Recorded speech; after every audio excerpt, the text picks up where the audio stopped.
सी24 तास या यूट्यूब चॅनलला लाईक करा, शेअर करा, सबस्क्राइब करा आणि बेल आयकॉनवरती क्लिक करायला विसरू नका। श्री क्षेत्र माहूर गडावरती पुढील महिन्यामध्ये साजरा होणाऱ्या नवरात्र उत्सव या महामहोत्सवासाठी सहाय्यक जिल्हाधिकारी जेनी चंद्रा दोंतुल्ला यांच्या अध्यक्षतेखाली 29 ऑगस्ट रोजी पंचायत समिती सभागृहात बैठक घेण्यात आली।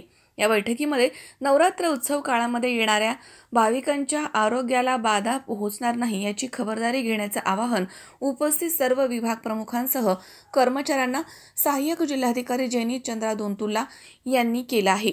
बैठकीमध्ये सहाय्यक जिल्हाधिकारी जेनी चंद्रा दोंतुल्ला यांच्यासह तहसीलदार अभिजित जगताप तसेच गटविकास अधिकारी ज्ञानेश्वर टाकरस, पोलीस निरीक्षक गणेश कराड, नगराध्यक्ष फिरोज दोसानी तसेच नायब तहसीलदार कैलास जेठे, नायब तहसीलदार श्रीमती अरुणा सूर्यवंशी, सार्वजनिक बांधकाम विभागाचे उपविभागीय अभियंता भिसे तसेच वैद्यकीय अधीक्षक डॉक्टर किरणकुमार वाघमारे, तालुका आरोग्य अधिकारी डॉक्टर माचेवार, मर्विन कंपनीचे अभियंता शेंडे तसेच एसटी महामंडळाचे समर्थवाड, माहूर नगरपंचायतचे कार्यालय अधीक्षक संदीप गजलवाड तसेच अभियंता गिरीश डुबेवार, विस्तार अधिकारी रमेश गावंडे, डॉक्टर अभिजित आंबेकर, तलाठी चंद्रकांत वावर तसेच महसूल सहाय्यक प्रभू गावंडे तसेच श्री रेणुका देवी संस्थानचे विश्वस्त संजय कान्नव, अभियंता हंचाटे, व्यवस्थापक योगेश साबळे, वन विभागाचे वनपाल मनोहर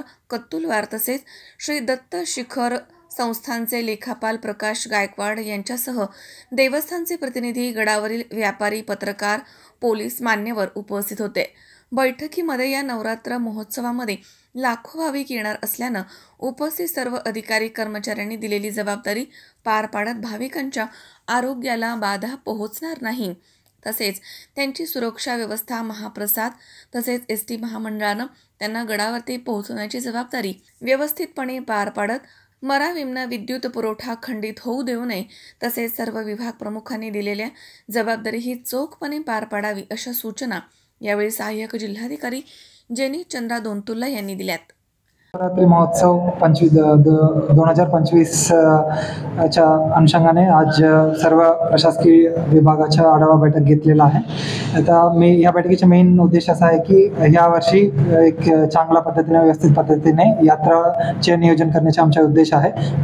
त्या अनुषंगाने प्रत्येक डिपार्टमेंटने हे नगरपालिकेच्या पंचायत समिती, तहसील ऑफिस, मंदिराच्या आणि MS PWD तसं पोलीस डिपार्टमेंट तसं अनेक विभागाच्या आढावा घेतात। त्यांच्या पूर्वतयारीच्या अनुषंगाने पण आम्ही म्हणजे लोकांकडून पण सूचना काही इन्स्ट्रक्शन्स घेतला होता आणि तो इन्स्ट्रक्शन्स आम्ही प्रत्येक डिपार्टमेंटला पण दिलेला आहे।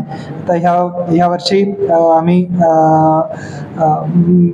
एक व्यवस्थित पद्धतीने यात्रा आयोजन करणार आहे। त्यासाठी एक म्हणजे CCTVची पण व्यवस्था आहे आणि पार्किंगची पण व्यवस्था, पार्किंग आणि ट्रॅफिकची पण व्यवस्था आम्ही चांगल्या पद्धतीने करणार आहे। ते लोकांच्याकडून तेवढा म्हणजे सेम पद्धतीने तुमच्या लोकांच्या पण सहकार्य अपेक्षित आहे। धन्यवाद।